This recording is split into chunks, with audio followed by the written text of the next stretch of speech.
You're listening ad-free on Amazon Music. Rachel Berkheimer was born on January 16, 1984 in Everett, Washington, which is a city that is located 25 miles north of Seattle and sits on the banks of the Puget Sound, which is a large inlet of the Pacific Ocean. At the time of her birth, Rachel's parents, Bill and Denise, already had one child, a daughter named Megan, and so when Rachel arrived, they decided their family was complete. Initially, there was some concern that Rachel could have some health issues because by the time she was 2.5 years old, she still was not talking, and so her parents were concerned she could be deaf. But shortly after they went to a specialist about her hearing, Rachel would say her first words, and then from that point onward, her parents could not get her to be quiet. As a youngster, Rachel had a huge imagination. In preschool, she would pretend her fingers were imaginary friends and she would speak to them during class, often getting in trouble because of this. She also had a prized collection of troll dolls, who she gave very intricate backstories to. By the time Rachel was in grade school, she had developed a keen sense of humor. Specifically, she had the gift of mimicry. She could basically become any of her friends or her family members, and everyone thought it was really funny.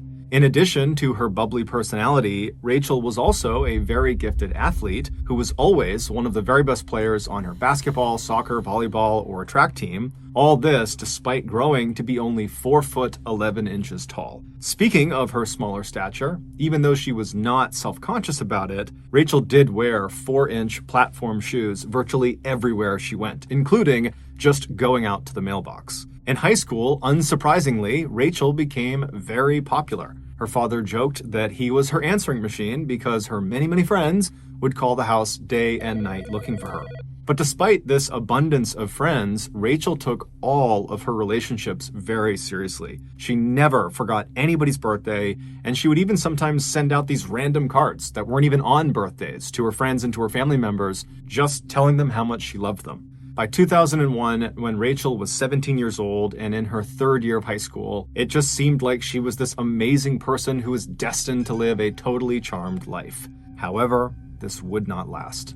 Of all of her friends, Rachel's best friend was an 18-year-old boy named Corey Haynes. She had met him when they were young, and they had quickly become soulmates, at least according to their families. However, their relationship was not a romantic one. It was more of a brother-sister style relationship. They spent nearly all of their time together, and in the rare times they were not together, they could always be found speaking on the phone. In the summer following Rachel's 3rd year of high school, Corey was riding in a car with 3 other students from his and Rachel's school. Rachel was not with them. And at some point, the driver of the vehicle lost control of it and it started to flip off the road. And when it finally came to a stop 100 feet away from the road, Corey and one of the other student passengers, a 17-year-old named Levi Whiting, were both unfortunately deceased. When Rachel heard the news about this crash, she fell apart. Not only was Corey literally her best friend in the world, but she was also very close with Levi as well. And so over the rest of that awful summer, Rachel spent most of her time crying in her bedroom, looking at pictures of her and Corey and her and Levi. Her older sister, Megan, would say that Rachel was just beyond heartbroken. It was like all of the joy and happiness that normally characterized her was just gone. Finally, that summer did come to an end, and it was time for Rachel to return to Marysville-Pilchuck High School to begin her 4th and final year. Her family hoped that finally being around some other students again would help heal her and help her move on, but unbelievably, over the course of that school year, 4 more students, all of whom were friends with Rachel, would die. There was a suicide, there was a drowning, a hit and run, and an accidental shooting. It was like the school was cursed. By the second half of that school year, Rachel, like many other students at the school, had become deeply depressed. The trauma of losing so many people close to her had just crushed her spirit.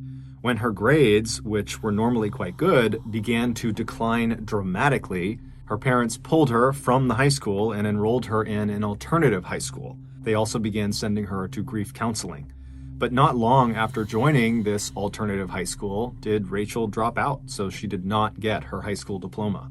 Her parents were not happy about this decision, but they did understand their child's life had been completely disrupted in a catastrophic way over the past year. I mean, the trauma she had experienced already as this young person was more than what most adults would experience in their entire lifetime. And so they honored their daughter's decision to drop out, and they just gave her some space to try to figure out what she wanted to do next. After dropping out of school in the spring of 2002, Rachel got a job at a local pizza and pasta shop in town, but after only a couple of months, she quit. She did pick up some hours babysitting that summer, but for the most part, she spent her time just sitting in her room, alone and sad. Then one day, her father looked at the family's phone bill and saw it was significantly higher than normal. When he reviewed all of the individual charges, he saw there was one that really stood out to him.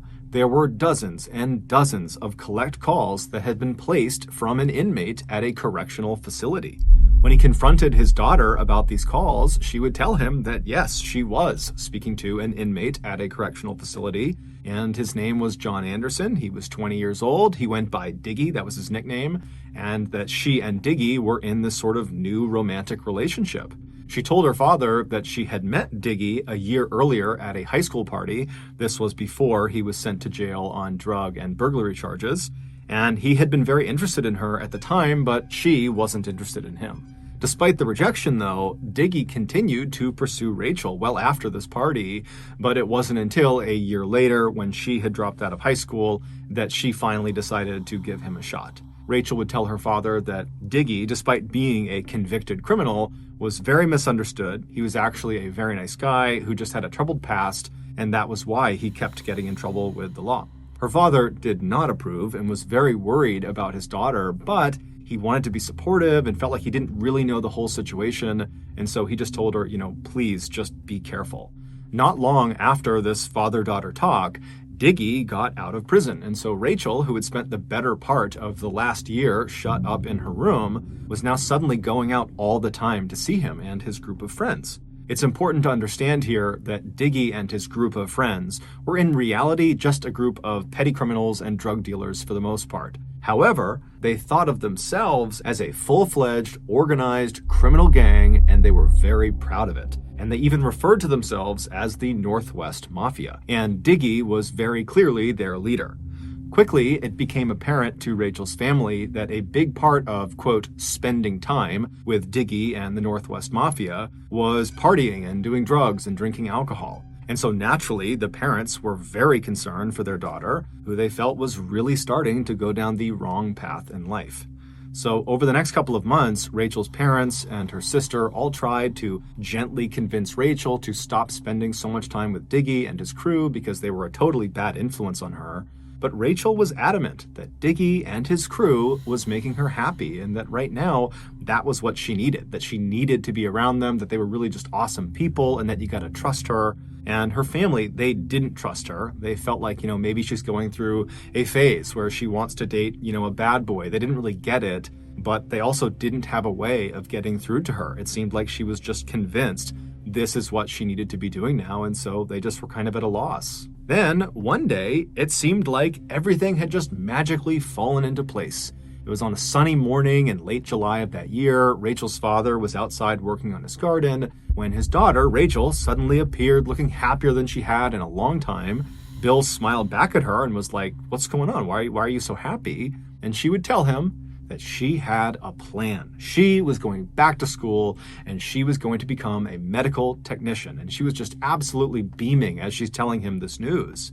When she was asked what had brought about this incredible change, she explained that she had recently made a new friend who was encouraging her to do this. She said his name was Maurice Rivas. He was 18 years old like she was, and he was a part of the Northwest Mafia.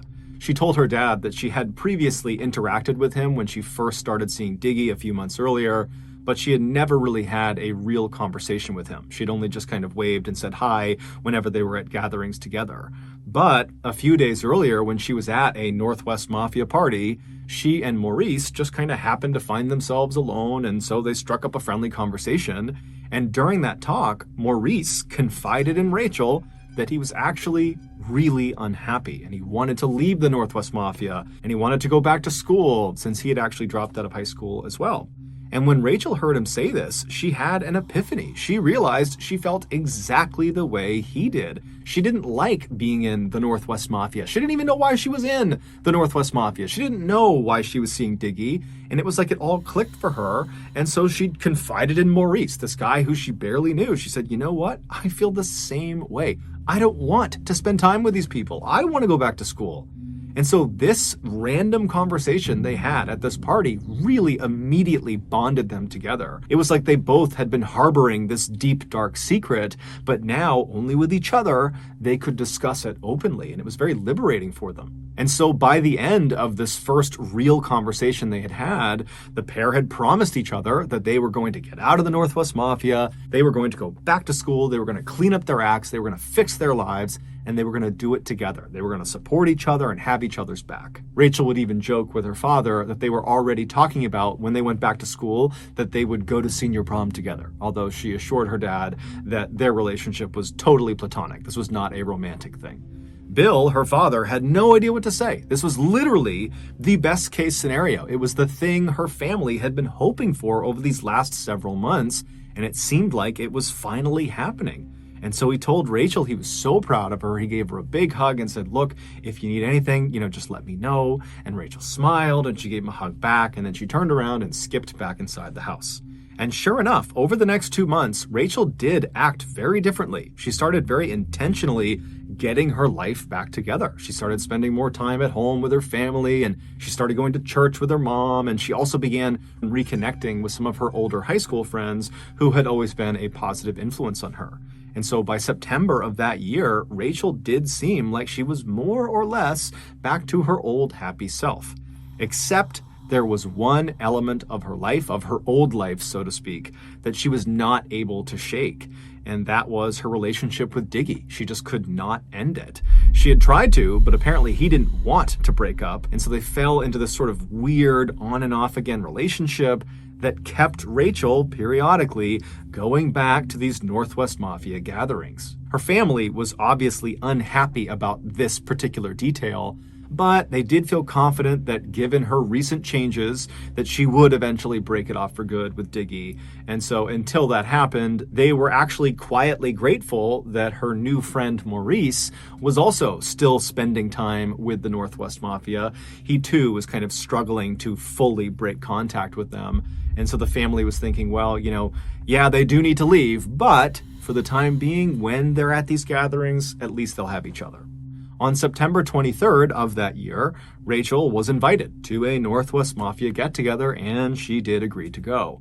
Before she left her house, she did not give her family very much information about what she was doing or where she was going. All they knew was that apparently she was going out to see some friends. And so that night, when Rachel did not come back home, her family was definitely concerned about her, but they assumed she must have made plans to stay out at this friend or friend's house for the night. And since she didn't have a cell phone, they couldn't call her to confirm that, and so they just had to wait until the next day to see if she would show up again.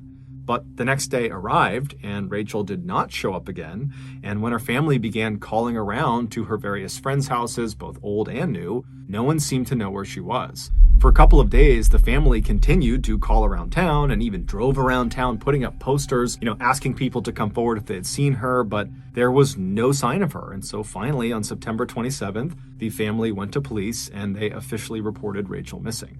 The police immediately jumped into action, sending out units to scour all corners of Everett, Washington, and the surrounding areas. They also began questioning virtually anyone who was even remotely affiliated with Rachel in hopes they might know something. But despite this really aggressive initial push by police, it led to nothing.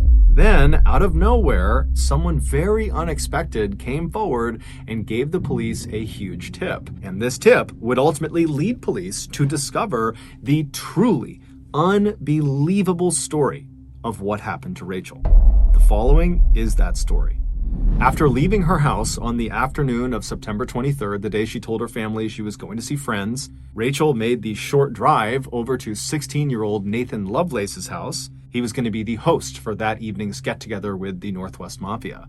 When she arrived, Nathan, along with Rachel's good friend Maurice and a 17-year-old named Matthew Durham, were sitting in the living room, and while they waited for more friends of theirs to arrive, Nathan's father suddenly came home. Apparently, he had gotten off work early, and so not wanting to hang out around the prying eyes of a parent, the trio decided it would be better if they just left and spent their night at someone else's house. And so they made their way over to Kevin Jihad's house. Kevin was a 32-year-old, and he owned his own place. When they arrived, they found Kevin, along with 22-year-olds John Whitaker and Jeffrey Barth, and 20-year-old Tony Williams, all sitting around in the living room, just kind of joking around. They're playing video games, they're drinking alcohol, and they're smoking marijuana. Rachel, along with Maurice, Nathan, and Matthew, just took up spots on the couch right near the entrance to the room, and before long, they were joking around and having a good time too.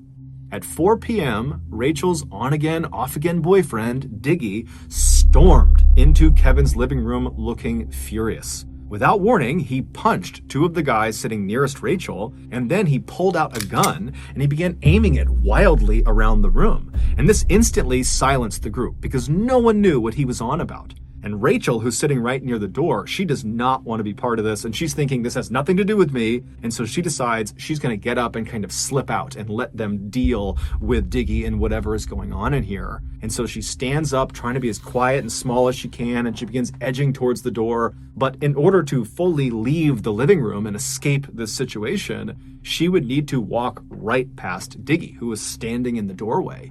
And as she got closer to him, about to make that move out of the room, Diggy seemed to notice her, and he put his gun down, and he turned to face her, and then he turned his whole body so he was squared up with Rachel, as if he was getting ready to fight her. And then Rachel just kind of tried to make herself as small and as timid as she possibly could, and she tried to just slip past him, but right as she did, Diggy reached out with his left hand, and he grabbed her scalp, he grabbed her hair, and then he wound up and he blasted her in the face with his right hand, and then with his left, he kind of chucked her back into the room she had just tried to escape from. And then the worst night of Rachel's life would begin. As soon as she hit the floor in that room, she tried to scramble back to her feet, but before she could, she was getting punched and kicked by Diggy and several other of her friends who had just been sitting in the room joking around with her, and then the others who were in the room who were not actively participating in beating her, which included Maurice Rivas. They sat there idly doing nothing while Rachel screamed for their help. When her screams got so loud, Diggy was concerned the neighbors would hear her. One of the idle onlookers in the room, 20-year-old Tony Williams, simply turned the music up to drown her screams out. After a few horrible, violent minutes, Diggy told the others to stop, at which point he reached down and he grabbed Rachel's hair again and dragged her out of the room, and then he dragged her across the kitchen floor and through a door that led into the garage. Once she was inside the garage, he jammed a dirty sock into her mouth and he covered her mouth over with duct tape, and then he bound her wrists and her body with rope, and then once he was certain she could neither make any noise or go anywhere, he pushed her over so she was laying on her side all bound up, and then he just left. He went back into the house and back into the living room with the others. What Rachel was not aware of was this entire night was a setup. Diggy was furious with her, most likely due to a combination of rage that she had tried to break up with him and just jealousy that she was now showing affection to other men in the group, such as Maurice and a few others. And so Diggy had ordered the other members of the Northwest Mafia to help put her in her place. It was unclear exactly what he meant by this, but all of the Mafia members knew this meant physically harming Rachel in some way, and they agreed to it. Originally, the plan had been to lure her to Nathan's house under the false pretenses of just a normal night hanging out with some friends, and then at some point, Nathan, Matthew, and her close friend Maurice would abduct her and bring her to Diggy for whatever else he had planned for her. But Nathan's dad had come home early before they could enact their plan, and so when that happened, Nathan had to sneak off and privately call Diggy and ask what to do next. And Diggy, who was totally frustrated by this, just said, you know what, bring her to Kevin's house and we will all deal with her when she gets here. So when Rachel sat down on the couch in Kevin's house next to Maurice and her other friends, who she thought she was just enjoying a fun night out with, in reality, they were all acting. They were trying to act like this was just another night and kind of get her off guard so that when Diggy came storming into the room pretending to be mad, which was the sign, they would all attack her. But now that the plan had worked and Rachel had fallen into their trap and had gotten badly beaten up and was restrained and helpless in the garage, Diggy didn't have a plan for what they were going to do next. So instead of doing anything, the 8 guys who had just beaten up and restrained Rachel just simply went back to doing drugs and drinking and playing video games in the living room. Then, a few hours later at 9 p.m., Kevin's girlfriend, Trissa Connor, she came home, and when she did, she entered the house through the garage. And when she saw Rachel laying on the ground, restrained, badly beaten up, her left eye is totally swollen, she ran over to her because, one, she actually didn't know who Rachel was. So this is just a random girl in her garage that's beaten up and restrained. And so she runs over to her, she rips the tape off of her mouth, she pulls the sock out, and right away Rachel is pleading with her to let her go, she won't tell anyone, and Trissa is totally confused because she really has no clue what's going on. She was not a part of the plan to harm this girl, and so Trissa just instinctively runs into the house. She does not make any contact with the guys in the living room. She goes straight into the kitchen and she gets a knife, and then she runs back into the garage and she begins cutting through all of Rachel's restraints to free her. But before she could finish the job, Diggy apparently had heard the commotion of Trissa coming in and heard her running around the house. And so Diggy comes storming into the garage. He sees what Trissa is doing. He runs over and he grabs her hands and he physically stops her from freeing Rachel. And then he threatens Trissa that he's going to harm her if she lets Rachel go. And so Trissa, amazingly, at this point, despite clearly seeing something very bad is happening to this girl, instead of continuing to try to fight this and figure out what's going on and maybe try to help this girl, she just gets mad at Diggy and says, "I don't want this in my house. What are you doing? I don't want this girl in my house. You know what? I'm going to call the cops if you don't get rid of her." Meaning, I don't care what you do with her, but I don't want this in my house. I don't want to be involved with whatever this is. And then she promptly begins to leave Rachel alone with Diggy. She starts walking away, and Rachel, she's heartbroken. This was her way out. She was about to be let go, and now Trissa is leaving her behind. And so Rachel's begging her to come back. "Please, you gotta let me go." But Trissa didn't listen. She walked into the house and shut the door behind her. And then Diggy, who was still in the garage, he just immediately turned around. He tied Rachel back up. He stuffed the sock back in her mouth. He taped her shut. And then he went right back into the house and shut the door, leaving Rachel all alone again. But a few minutes later, Diggy would come back, this time with John Whitaker, and the two of them would show up with this black duffel bag, this huge bag. And they walk over to Rachel, who's now whimpering in the corner. She'd kind of pushed herself to the side. And they lifted her up and they forced her small body into this black bag, and then they zipped it shut. And while they did this, Matthew Durham, who had been in the living room, he had gone outside and gotten his red Jeep, and he had backed it up to the closed garage door. And then once Diggy and John had Rachel secured in this bag, they opened the garage door up and they put her in the back of the Jeep and they shut the Jeep's back door. And then Diggy ordered John, along with Matthew and Rachel's friend Maurice, who had just come outside, to just go drive around town with Rachel in the trunk until he, Diggy, figured out what they were going to do next. And so the trio hopped in the red Jeep and did what their leader told them to do. They began driving around Everett with Rachel in the trunk. And this whole time, Rachel could clearly hear anything that was said inside of the vehicle, but apparently during this initial drive around, the trio didn't talk. So it's unclear if she understood who was actually with her. But eventually, during this drive around, one of the 3 young men in the Jeep got a call from Diggy, who told them he had his plan, so come pick him up. At this point, the trio decide, for whatever reason, to just dump Rachel somewhere, basically stash her somewhere in her bag, and go pick up Diggy. And then once they had Diggy, they would go back, they would get Rachel, and then they would figure out what they were going to do. They'd hear the plan that Diggy had in store. And so Matthew drove the red Jeep about 10 miles north of Everett to a quiet cul-de-sac in this suburban neighborhood. And then once the Jeep was stopped, Matthew and Maurice got out and they went around to the back of the Jeep. They opened it up and they pulled Rachel out of the trunk and they walked her over and put her behind some big tree on someone's front property. Now, it's nighttime. This was not a well-lit up area. And so they thought by putting her behind this tree, she'd be out of sight of the road and, no one would see her. And they also decided that one of them would need to stay back and guard her to make sure she didn't escape or that nobody did accidentally find her. And they decided Maurice would be the one who would stay back and do that.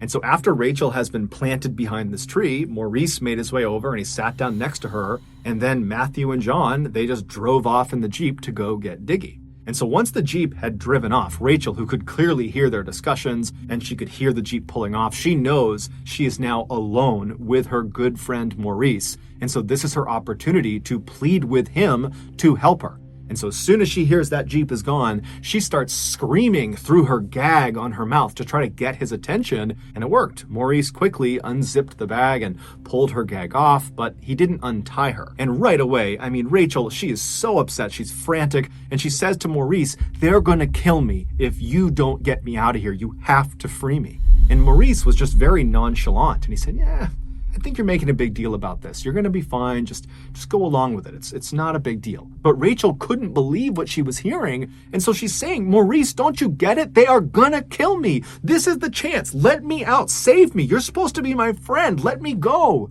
But Maurice just continued to do nothing. He just kept telling her it wasn't a big deal. She was blowing this up out of proportion. And then at some point, Rachel, after quite a bit of time had passed, and now she's thinking, Diggy and the others, they're going to be back soon. And so she says to Maurice, "You know what? If they're going to kill me, I just don't want to be drowned. I'm terrified of being drowned. At least make them shoot me. Make it quick." And at this, Maurice just doesn't say anything. And instead, he reaches down and he grabs the sock and he puts it in Rachel's mouth. He puts the tape over her mouth and then he presses her down into the bag and he zips it shut. And then he waits for Diggy and the others to come back. And sure enough, just a couple of minutes later, Matthew, John, and Diggy returned in the Jeep to the cul-de-sac. They got out and they lifted Rachel up inside of the bag and they brought her back over and put her in the trunk of the Jeep, which now contained 4 new shovels. And then once the trunk was shut, all 4 men piled inside as well. And then Diggy told Matthew to head out to a particular off-roading spot he was familiar with. It was about 30 miles to the northeast. And over the course of this hour-long drive, Rachel could hear everything being said inside of this Jeep. And she would have heard all the details of exactly what Diggy had planned for her. And so she knows what's going to happen to her, but she can't do anything about it. She's just bound in the back of this Jeep. And so around midnight, they reached their destination, this off-roading site, which was basically this thick forest at the foot of a mountain near a small pond. And once they parked, the men got out, leaving Rachel in the trunk with the trunk shut, and they began walking around the back of the vehicle and started looking on the ground until Diggy said he had found a spot that he really liked, and it was about 10 or 15 feet behind the vehicle. And so once this spot was identified, the men walked back to the Jeep, they opened up the trunk, and they left Rachel, but they pulled out their shovels. Diggy, John, and Matthew, they all took their shovels and walked to this designated spot on the ground, and they began digging, but Maurice didn't. He stayed back at the Jeep, standing right against the trunk with Rachel right behind him. So again, he has this opportunity where, in theory, he could help Rachel, but while she whimpered behind him and tried to get his attention and tried to get him to help her, he just ignored her, and he pulled out a cigarette and he began smoking, and he also had a soda that he was drinking. And so he's just standing there doing nothing. And at some point, Diggy looks up and notices this, and he yells at Maurice to come help them, get your shovel and start digging. And so Maurice, reluctantly, puts a cigarette out, throws his soda can away, and then he grabbed the last remaining shovel, and then he walked away from Rachel and the Jeep over to this site, and he began to dig as well. For the next 30 minutes or so, Rachel, who's still in the trunk is open, she's still in the bag, she's forced to listen to the sound of these 4 people dig what sounds like a very sizable hole. And then when they finally stopped digging, she heard them chuck their shovels aside and start walking back over to her. And when they reached her, they unzipped the bag and they pulled her out and they sat her down on the back of this Jeep. So she's kind of sitting, looking in the direction of this dig site. And as they begin cutting off her restraints and removing the tape from her mouth, she gets a clear view of what they had been digging, and she knows immediately what it is. they were digging her grave. After all the restraints and everything was off of her, Diggy ordered John to start taking all of her clothes and jewelry off. Rachel knew at this point she was about to die. There was nothing she could do to stop it. She was outnumbered. She was in the middle of nowhere. She would have been overpowered. So she knows she's going to die. And so she had nothing to lose. And so when John grabbed her and tried to rip her clothes off, she fought back aggressively. And she looks at Diggy and she says, "At least allow me the dignity of removing my clothes and jewelry myself." And so Diggy looks at her and he says, "Fine." And so all of the men back up. And then Rachel, in front of these 4 people who earlier that day she would have considered her friends, she began taking all of her clothes off. And then after she had removed all of her clothes and all of her jewelry, she left one ring on her hand. And she clutched it with her other hand. And she looked at Diggy and said, "Can I please just keep this one?" The ring she was holding on to was a ring that her good friend Corey Haynes had given her right before he was killed in that car accident. And Diggy just says, "No." And he reaches out and he literally pulls it off of her hand. And so standing there completely naked and alone and terrified, Rachel was then ordered by Diggy to start walking towards the grave. And so Rachel, with as much grace as she could muster, stood up straight, took a deep breath, and began walking. And then she finally reached the edge of the grave, at which point Diggy told her to walk down inside. And so Rachel very carefully turned around and lowered herself down into the grave.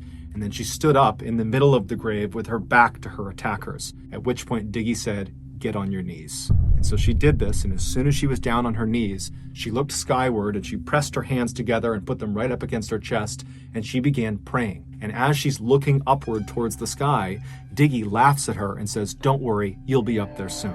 And then Diggy pulled his gun out, he aimed it at her back, and he began firing the gun. And he shot several times into the back of her head, into her back, and then his gun jammed, at which point he cleared the jam, he reloaded his gun, and then fired even more shots into her body. And then he put his gun away, and he, along with the other 3 men who had just witnessed this and participated in this, used their shovels to fill the hole back in, covering her up. Once she was buried, the men rounded up all of her things, along with the shovels and the murder weapon, and they chucked it into the nearby pond. Diggy made sure to crush the ring Rachel had said was so important to her before he threw it into the water. Then the men climbed back into the red Jeep, and they drove back to Everett. And on the ride, Diggy would tell them that if they told anyone about what they had just done, he would kill them too. But just a few days later, after Rachel had been reported missing, the mother of Jeffrey Barth. Jeffrey was someone who had been at Kevin Jihad's house on the night Rachel was abducted, and he also played a role in her capture. His mother, Jeffrey Barth's mother, behind his back, went to police and told them that she thought her son knew something about Rachel's disappearance. And so the police, they rushed to Jeffrey and they interviewed him, and he would quickly say, "Oh, I don't know anything, but you should talk to Matthew Durham." Matthew, if you remember, was the driver the night Rachel was killed. He also helped dig her grave and he witnessed her murder. And when police spoke to Matthew, at first he refused to speak and tried to act tough, but when the police ratcheted up the pressure, he cracked and he told them everything, including where to find Rachel's body. And as soon as it became clear the police had Rachel's body, every other member of the Northwest Mafia who had been involved in Rachel's murder rushed to speak with the police because they were all trying to save themselves by blaming the other people in the group. And so that is why we have such a clear picture of exactly what happened to Rachel in her final moments, because those responsible told the police everything. During their trials, all 8 of the accused Northwest Mafia members were smug and did not take responsibility for their actions. But the worst of all of them, by far, was Diggy. During his trial, he smiled, and he even repeatedly turned around to look at Rachel's family so he could laugh at them and wink at them. Ultimately, all 8 of the accused were found guilty of various charges ranging from rendering criminal assistance all the way up to first-degree murder. 16-year-old Nathan Lovelace, whose home was supposed to be the site of the kidnapping, was sentenced to 116 days in jail. 20-year-old Tony Williams, who turned the volume of the music up to drown out Rachel's screams, and who also got the duct tape for Diggy when he was restraining Rachel in the garage, he received slightly more than 9 years in prison. 22-year-old Jeffrey Barth, who played a large role in subduing and kidnapping Rachel, and whose mother had gone to police and tipped them off about what had happened, he received 10 years in prison. 18-year-old Maurice Rivas, who was Rachel's closest friend in the group and who had pledged to support her and have her back as they got their lives together, he was sentenced to nearly 26 years in prison for assisting in Rachel's abduction and helping dig her grave.